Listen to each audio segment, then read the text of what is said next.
for China specifically, in answering to your question,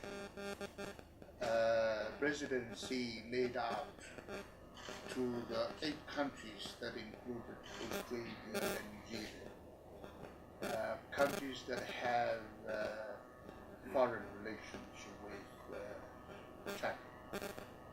It did not include those countries that had relations with Taiwan. And it was in that meeting, and all of you people were there, to hear the message from the president of China that they have earmarked for the next 5 years $2 billion US for grants to the Pacific Islands, and $2 billion US for soft loans, short-term loans. And it means it's all transparent. It's all out in the open.